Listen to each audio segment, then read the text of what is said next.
Délibération 31-713. Oui, Monsieur le Président. Il s'agit de l'aide aux radios associatives. La délibération est complétée par un article ainsi rédigé. Le Conseil régional décide de renvoyer devant les commissions compétentes les aides envisagées pour certaines radios associatives. Les motifs, c'est que certaines de ces radios ne sont pas francophones, pour d'autres, une subvention relèverait du financement de la vie politique. D'autre part, certaines radios financées par le Conseil régional sont confessionnelles.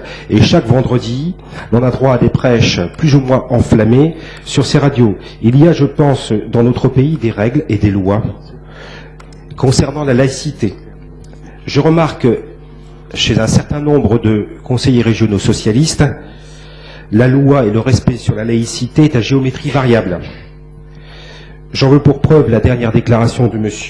Van Dierendonck, qui est au sujet de la création du collectif à Roubaix, s'est de suite empressé de déclarer à ces personnes qu'il fallait faire de nouveaux édifices religieux à Roubaix. Qu'ils soient d'ailleurs visibles et digne, selon son expression. C'est la laïcité, ça s'appelle comme ça. Voilà, je vous remercie, Monsieur le Président. Très bien.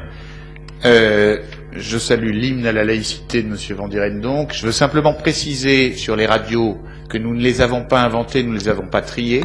Ce sont les radios locales privées qui sont reconnues par le CSA, duquel elles ont obtenu une fréquence et qui sont financées par le ministère de la Culture. Parce que notre participation ne vient qu'en appui de financements nationaux. Donc, je voulais couper court à toute interprétation sur le choix de ces radios. C'est la Fédération régionale des radios libres qui sont reconnues de par simplement d'ailleurs leur attribution d'une fréquence. Je propose donc de rejeter cet amendement qui est favorable à son adoption. Ah pardon, oui monsieur Van Dierendonck, oui sur cet amendement. Je voudrais quand même dire quelque chose parce que en 2002, toutes les formations politiques du conseil municipal, à l'exception notable du Front National, votent une délibération qui consiste à considérer, qu'effectivement, dans le cadre de la loi 1905 portant séparation de l'Église et de l'État, il convient effectivement d'accompagner l'ensemble des associations cultuelles et même de recommander qu'elles passent de statut 1901 en statut 1905, en tous les cas de les accompagner dans le cadre des moyens que la loi et la loi seulement permet à sortir d'une situation qui est celle que vous connaissez. J'en avais plusieurs à Roubaix, qui étaient dans des anciens garages, etc. Démocratiquement, ça a été voté, ça a été mis en œuvre, le Front National s'y est opposé. Bon, il a gagné un recours, le Front National, quand il s'est agi de dire qu'une ville pouvait pas, à l'euro symbolique, mettre à disposition un terrain, mais je dirais, les corrections ont aussitôt été faites. Pour le reste, je trouve que c'est digne et parfaitement républicain que de faire qu'une liberté de public, comme la liberté de culte, puisse s'exercer librement dans une ville, voilà. Et ça, je l'assume. Non, mais on n'est pas d'accord là-dessus, il y a longtemps qu'on le sait.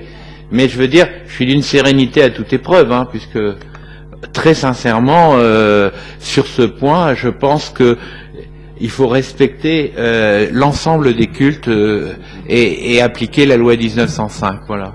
Non, et ça, je le revendique. Monsieur Van Dierendonck, vous l'assumez d'autant plus que de toute façon, sans eux, vous ne seriez pas élu. Et le collectif, c'est-à-dire les musulmans, puisqu'on parle en l'occurrence d'eux. Et d'ailleurs, j'ai ici les textes de Monsieur Van Dierendonck, qui a pris conscience du poids qu'il représentait dans sa ville. C'est bien vous qui l'avez dit, ça. C'est dans le journal. Donc, Monsieur Van Dierendonck, là, vous faites en l'occurrence ici, vous prenez conscience qu'effectivement, vous êtes peut-être le dernier maire de Roubaix. Mais pas du tout. Si. Mais si. Je crois que vous avez. On est bien conscient là. Vous avez une islamophobie sur laquelle je vous mets en garde. moi, je suis maire de tous les Roubaisiens, qu'ils aient une confession religieuse ou pas, mais dans ceux qui ont une confession religieuse, j'accorde la même attention, y compris à ceux qui pratiquent le culte musulman. Et je veux quand même vous dire que, franchement, le Front National, je le pratique depuis 1983.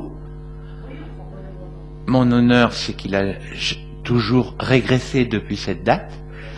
Et mon honneur, c'est que malgré un 3e tour devant le Conseil d'État, dont vous avez toujours à la bouche, aujourd'hui, je peux me vanter que vous n'êtes même pas représenté au Conseil municipal. Écoutez, on réglera nos histoires personnelles plus tard, monsieur Van Direct, donc je crois, d'accord, bon.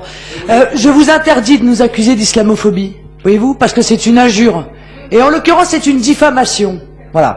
Donc déjà, numéro 1. Numéro 2, faites pas mine de mélanger la liberté de culte et le respect de la loi de 1905. Parce que le respect de la loi de 1905, qui vous oblige à ne pas payer avec pas votre argent, évidemment, ça se fait pas, bien sûr. C'est plutôt avec l'argent des contribuables que l'on paye, en l'occurrence l'édification des lieux de culte. Eh bien ça, c'est de la violation de la loi de 1905. Et nous parlez pas de votre courage. C'est la dernière fois que vous avez soi-disant déposé plainte contre le Quick Halal, vous avez retiré votre plainte à la demande, évidemment, de ceux, encore une fois, qui grâce à vous, avec lequel vous vous permettez de faire du clientélisme. Vous savez, celui qui est dénoncé par Madame Aubry aujourd'hui, à grand renfort de grandes phrases à la télévision. On va revenir à nos dossiers, si vous voulez bien. On va revenir à nos dossiers.